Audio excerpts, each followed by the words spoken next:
Moins pas blanc, non, moins pas noir. T'as pas moins si mon l'histoire. Toti kavia maluba. Moins nation ban fan bata. Toti kavia maluba. Et me remercie aussi les artistes que l'année exposée sont nous. Faire moi plaisir parce que en fin de compte, moi il est important de mettre en lumière ce que les faits, surtout dans un monde aujourd'hui où il est beaucoup digitalisé. Hein, on a beaucoup d'affaires, ils arrivent, on a beaucoup moins de gens, ils prennent le temps, faire les choses. Et c'est un honneur en fait de continuer à partager tout ça là en fin de compte. C'est important de mettre le cœur dans ça, mettre toute l'âme, un peu de nous-mêmes en fin de compte. Et comme il dit ça, même c'est du monde, c'est un jeu, oui, mais ils sortent ici et c'est nous la fait en fin de compte. Les pour nous, les par nous, et c'est à nous-mêmes de faire. Donc voilà, mais j'aime aussi dire un affaire sorte avec mon camarade à moi, sinon la famille, dans les amis, et dans les bonnes amies, la famille aussi. Et chez eux, ils disent comment c'est pas nous, c'est qui? Ici, il applique aussi en fin de compte. Si c'est pas nous, c'est qui? Donc voilà pourquoi l'expo aussi appelle Saint-Jean même. Donc merci beaucoup. Ma part, c'est un petit peu pour Yam, qui n'est pas là. Dis pas son bon tableau, c'est street art, il n'aime pas trop ça. Yam, c'est un book que m'a découvert. Fallait me dire ça à Saint-Denis pour découvrir le monde Saint-Joseph. Et Yam, en fin de compte, c'est un book que vous allez voir, c'est des grands formats. C'est des tableaux, c'est un peintre en fait. C'est pas un graffeur, c'est pas un street artiste, c'est un peintre. Beau, il fait bon grand format. Et il mérite le coup d'œil, il y en a beaucoup de choses dedans. Et c'est nature peinture. Et ils sont aussi dans sa façon de peindre. Donc un petit mot aussi pour lui, il n'est pas là aujourd'hui malheureusement. Mais un petit mot pour lui aussi. Et encore une fois, merci à Zod d'être là. Et à ce que passe la parole aux trois artistes derrière.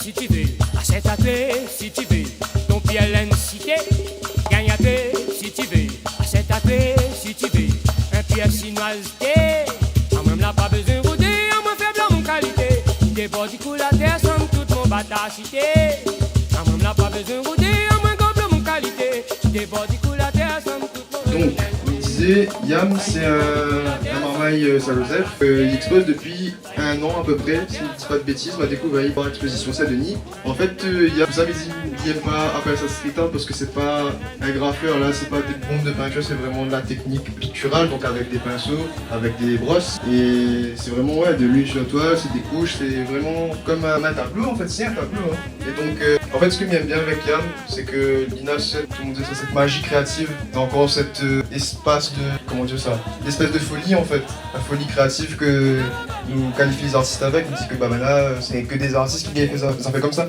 Et en fait, c'est ça aussi. Et même dans sa façon d'être, quand il cause, on a eu l'occasion de voir au vernissage, Mayaz la peinture, c'est un lieu. Pareil, nature peinture, il est très dans l'expressivité. Les autres voir, il appelle Il fait chaud, et il laisse les autres deviner pourquoi il appelle le tableau Il fait chaud. Voilà, c'est vraiment ce truc-là que j'aime bien avec lui, c'est qu'il est très direct, et c'est pas une approche trop, comment dire ça, trop perchée en fait. C'est vraiment une forme d'expression libre, et on retrouve ça très content chez lui, très content de son résultat. Franchement, il vaut le coup d'œil, et en plus c'est un bon, génial format, des grands formats, donc voilà quoi. C'est tout apprécié.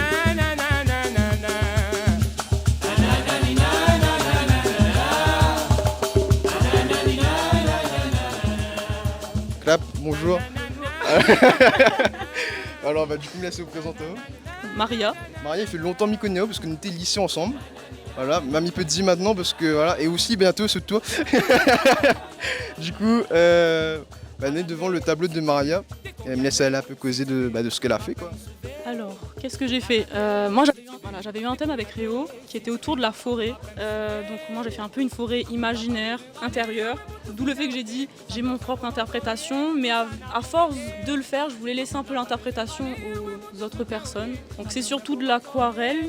J'ai fait quoi d'autre? En fait, j'ai utilisé pas mal de techniques. J'ai fait aquarelle, feutre, crayon de couleur. Donc c'est surtout autour de ça et c'est un univers assez coloré. J'aime beaucoup utiliser la couleur. Voilà, je sais pas quoi dire plus sur mon tableau. Moi, je vois aussi que Nena bonne tiloto longtemps là. Est-ce que justement la culture longtemps, c'est quelque chose que est très présent dans déjà dans ce que Ouyem et dans notre façon de panne aussi. Oui, déjà parce que j'adore collectionner les objets longtemps. Voilà, m'a fait un projet autour de ça, la médiathèque, autour des photos objets longtemps. Donc, c'est un univers qui m'aime beaucoup. On a aussi un diplôme avec les personnes âgées, donc animatrice en gérontologie. Donc c'est un truc aussi que j'aime beaucoup. Et c'est pour ça qu'on m'a essayé de mettre des petits rappels de la Réunion, parce que la culture réunionnaise, c'est ça, Saint-Germain, il coule dans le sang.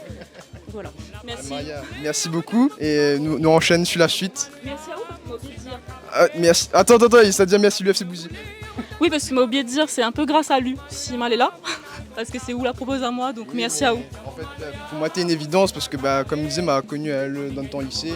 On était fait déjà un plastique ensemble le mercredi après-midi, donc on était déjà dans cette démarche-là artistique depuis bien longtemps. Et là, depuis l'année explose récemment. Et j'espère nous va re-exposer plus tard en fait. Franchement, c'est ce que j'espère au fond de mon cœur en final. Ok, du coup, maintenant on est avec Carotte Cake que vous avez déjà vu dans Clipéus. Du coup, rebonjour à Carotte Cake. Rebonjour. Alors du coup, Carotte Cake, il aime beaucoup ce qu'elle y fait, franchement. Mais il pense qu'elle est mieux placée que moi pour causer de ce qu'elle y fait. Parce qu'elle en a vraiment un énorme style. On m'a connu elle, pareil, au lycée. Et même il connaissait pas elle, mais en fait, il faut savoir que Tansinan avait tellement le buzz dans le temps lycée que le bon prof était par la main déjà de son bon travaux avant. Et comme ça, tu vois, il y a un bon influence pointillisme dedans. Et elle a déjà commencé dans Clipéus pour parler de ses influences, mais il peut parler du coup de ce qu'elle y fait maintenant. Merci beaucoup. Alors, moi, je vais vous parler de plusieurs trucs parce que moi, je suis passée par tout mouvement, on va dire le coloré, pointillisme, tout ça, crayon. Et en fait, c'est un peu par rapport à mes envies du moment. C'est-à-dire que par exemple, là, c'est vraiment que des extraits de ce que j'avais durant l'exposition parce que sinon j'aurais pu mettre tout, mais bon, vas-y, tous les murs remplis là, c'est trop là. Donc non. Du coup, ceci c'est du pointillisme, c'est extrêmement long. On se rend pas compte, mais je trouve que c'est une technique qui, même si elle est thérapeutique, je trouve que ça détend, mais elle est extrêmement minutieuse et il faut vraiment avoir une bonne technique, je trouve, pour maîtriser ça. Et j'admire les gens qui le font et mon inspiration pour le pointillisme c'était Vania Zouravliov. Qui est un de mes artistes préférés, qui est décédé d'ailleurs, j'ai appris récemment, ça m'a fendu le cœur parce que c'est vraiment un homme qui m'a aidé un peu dans ma construction artistique à cette époque-là. Et de savoir que je peux lui rendre hommage à travers ce que je fais, vraiment c'est le meilleur quoi. Ensuite, ici c'est une œuvre que j'avais fait pour le festival Tropical Drawing. C'était pour un concours et j'avais fait comment ça s'appelle les gens ? C'est... Ah non, je connais plus le nom en fait. Non, je vais pas inventer, il m'y connaît plus le nom, Et en tout cas, c'était des couleurs, c'était de l'aquarelle cette fois-ci que j'ai travaillé à cette époque-là. Parce que je sortais justement du confinement et là, cette fois-ci, c'était vraiment pour travailler un peu une technique que j'admirais énormément, c'était vraiment l'aquarelle. Et encore une fois, pour une technique d'art-thérapie, je trouve que c'est vraiment cool l'aquarelle parce que c'est un truc que tout le monde peut avoir accès. Même si t'as pas les moyens, je trouve que tu peux trouver une petite palette d'aquarelle à Action, à Center, tu peux vraiment faire n'importe quoi avec, donc ça c'est vraiment cool. Ensuite, ici, les crayons, ici et ici, qu'on va voir après.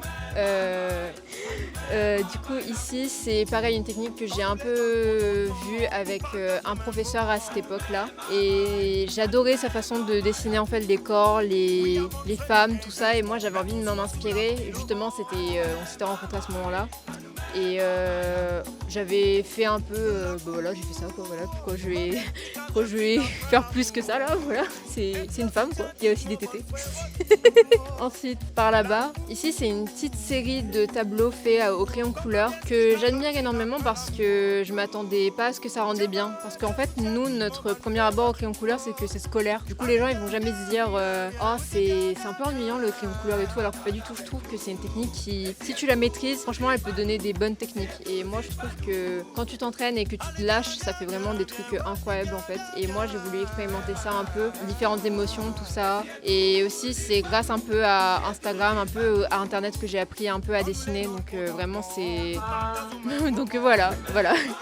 Et aussi, du coup, je remercie surtout Quackman, parce que c'est grâce à lui que j'ai réussi à faire cette exposition. Et même si moi, à l'époque, je le connaissais pas et tout, parce qu'en fait, je traînais pas beaucoup dans le lycée, donc moi, je voyais pas tout le monde. Mais c'est un peu grâce à lui et je suis contente de le rencontrer, parce que c'est un peu grâce à lui que je suis là aujourd'hui. Voilà. Ok, du coup là, on est avec Stéphanie Morel. C'est la première fois qu'elle expose, et c'est vrai que pour nous deux, du coup, ça a été assez chaud en termes d'émotions là, récemment.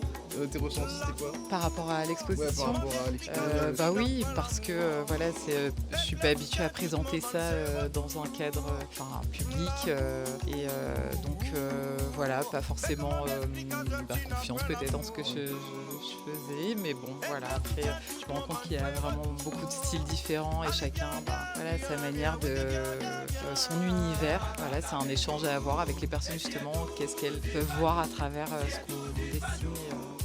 Oui, même si c'est du stress, c'est chouette. En parlant d'univers, là on est clairement dans ton box en fait, parce qu'il y a tes 6 œuvres qu'on est bien immergé dans ton style. Et la question que je me pose, c'est du coup, comment t'es venu à un style aussi genre propre à toi-même? Je veux dire, c'est pas commun de voir ce genre de style. Et là où Carotte Cake a le pointillisme, toi t'as quelque chose qui est beaucoup plus avec la ligne, et t'as un travail de la ligne qui est très impressionnant en fait. Graphisme, donc c'était suite à un atelier que j'avais fait graphisme. Et voilà, j'avais commencé par un premier tableau et puis j'en ai fait d'autres. Ça me plaît, ça, de la même manière, ça me détend et c'est toujours à certaines périodes de ma vie. En fait, ça c'est ce que j'ai fait récemment, mais ça il y a un peu plus longtemps. Et je le fais pas régulièrement, j'ai pas de diplôme d'art, mais j'ai fait quelques cours qui m'ont aidé à avoir différentes techniques. Et voilà, j'ai aimé le faire et même si. Voilà, c'est une découverte à chaque fois.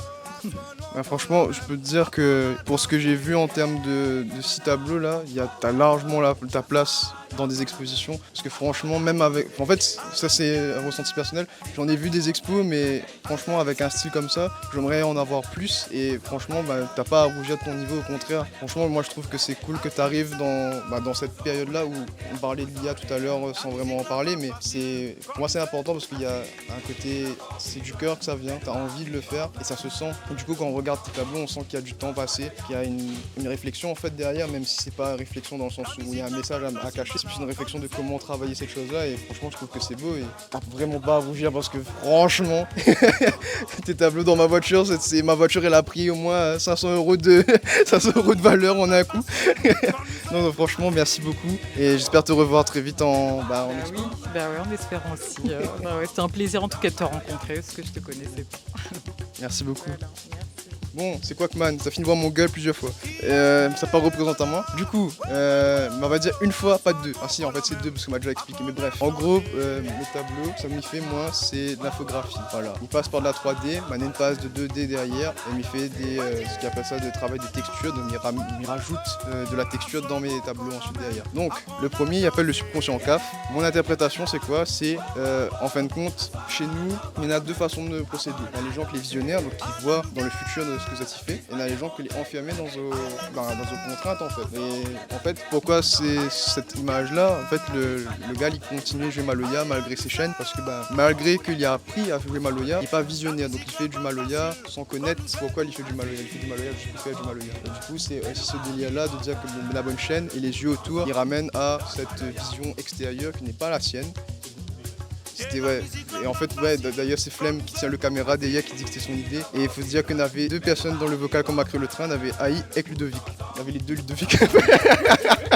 Ensuite, celle-là, c'est Queer. Donc, Queer, c'est un tableau que m'a fait. Parce qu'on n'est pas du tout dans le communauté LGBT, m'a découvert bien après, par des connaissances, par des contacts. Ces gens-là, en fin de compte, là, expliquent à moi un peu comment t'es tourne. Et il m'a été persuadé que c'était un truc très. Pas éclectique, comment on appelle ça encore? Ésotérique. En gros, pour moi, c'était un truc un peu ésotérique dans le sens où il fallait connaître les termes, il fallait connaître les tenants, les aboutissants. Pas du tout. M'a découvert en allant à un bol La Poussière, donc la culture du bol LGBTQ, avec le bal La Poussière de la Réunion. Et m'a découvert qu'on avait bonne queer, que t'es habillé Azote en drague. Donc là, on avait un monsieur qui était habillé en femme coloniale dans la colonisation de la Réunion en fait. Et là, on avait la chimère un peu caf que les romancés toujours souvent. Et c'est cette contradiction-là qu'on avait vue parce que dans les deux cas, entre guillemets, sociétalement, ça ne fit pas. Mais pendant l'image d'un instant, cette image-là reste figée dans mon tête parce que c'était une danse en fait. Et quand m'a vu les deux comme ça, m'a dit ce serait pas mal de faire un truc comme ça. Ensuite, techniquement, celle-là, il vient avant, mais m'a présenté dans l'ordre. Donc là, l'homme coq. L'homme coq, c'est quoi? C'est en fin de compte, récemment, m'a lu un article de Parallèle Sud, un média indépendant, qui parle de la prolifération des fast-foods et de la malbouffe à La Réunion. Il faut savoir que le taux de surpoids et de diabète là, il augmente d'année en année. Récemment, on a eu des histoires comme quoi on a des médicaments qui pourraient justement freiner ce genre de maladie que les bloquer. On a un blocus pharmaceutique aussi. Pourquoi ça? En fait, l'homme coq qui représente un peu la culture de La Réunion, il tient un barquette dans son main et il est devant un KFC qui brûle. Concrètement, on ne lui dit pas que c'est un KFC parce qu'on n'a pas le droit de dire, mais bon, on a fait comme si. Et en gros, c'est un peu un jeu sur l'imagerie, c'est-à-dire qu'on a l'homme coq qui techniquement est censé finir dans un bucket qui lui du coup passe sur le bucket. C'est-à-dire qu'il y a un côté dominant qui représente du coup la culture créole qui domine, la culture qui est importée. C'est un message, un appel à reprendre contrôle de notre assiette en fin de compte. Et pour continuer dans la lancée, on a la tête coulève.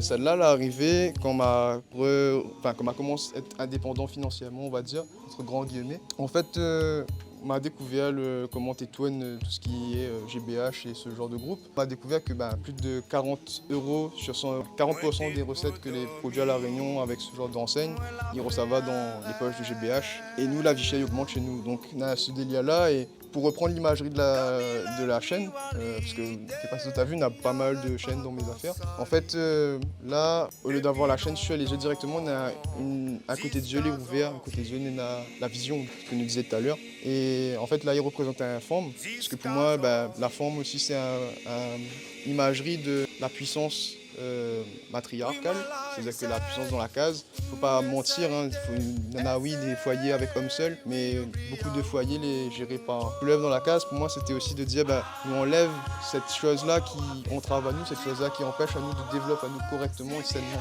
Il y avait cette volonté aussi, je remercie d'ailleurs Younous Jonas, que là moi je suis celle-là. Il y avait dire moi aussi que on a deux façons de voir la chose, c'est soit nous voyez de façon méchante, ou ça nous tuer le couleuvre, soit nous montre que nous est pacificateur. Il y a ça pacificateur, pourquoi? Parce qu'on a ce côté où nous peut tirer la couleuvre sans tuer elle, mais si la couleuvre dit rôle aussi. On a ce côté-là aussi avec la machette et le fait que la femme y tient la couleuvre. Donc c'était ça, avec bien évidemment le panier du marché forain derrière, pour montrer que localement, on pourrait être autosuffisant. Et c'est aussi un appel en fait à reprendre un contrôle sur ce que nous mangeons, sur ce que nous consommons au final. Tu vois.